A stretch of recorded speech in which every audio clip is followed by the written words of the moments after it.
राज्यभरात एटीएसची छापेमारी. मुंबई, पुणे, नांदेड, नाशिक, जळगाव, अकोला, चंद्रपूर, वाशिममध्ये झाडाझडती. पाकिस्तानातील कुख्यात गँगस्टर शहजाद भट्टीच्या टोळीशी संबंधित गुन्हेगारांवर एटीएसची नजर.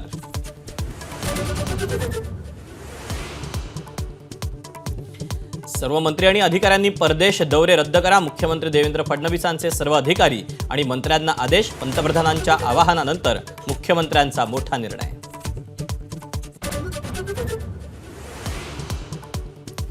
अशोक खरात प्रकरणी रुपाली चाकणकरांना ईडीचा समन्स. उद्या चौकशीला हजर राहण्याची सूचना. एसआयटी नंतर आता चाकणकरांची ईडीकडून होणार चौकशी.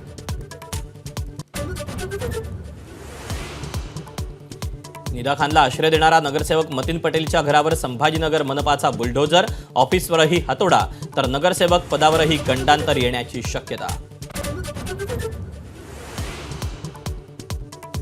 इम्तियाज जलील हा अर्बन दहशतवादी. संजय शिरसाट यांचा गंभीर आरोप. निदा खानला आणले नाही असं सांगावं असं आव्हान.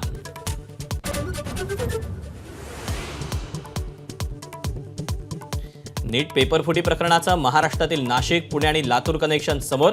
नाशिकमधून संबंधित शुभम खैरनार सीबीआयच्या ताब्यात तर पुण्यातील तरुणाचा शोध सुरू.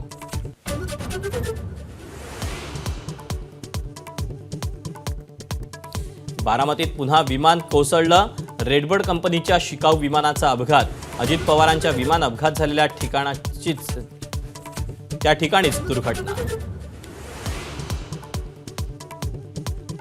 तामिळनाडूत थलपती सरकार तरलं. विश्वासदर्शक ठरावाला 144 आमदारांचा पाठिंबा. विरोधी द्रमुकच्या आमदारांचा सभात्याग.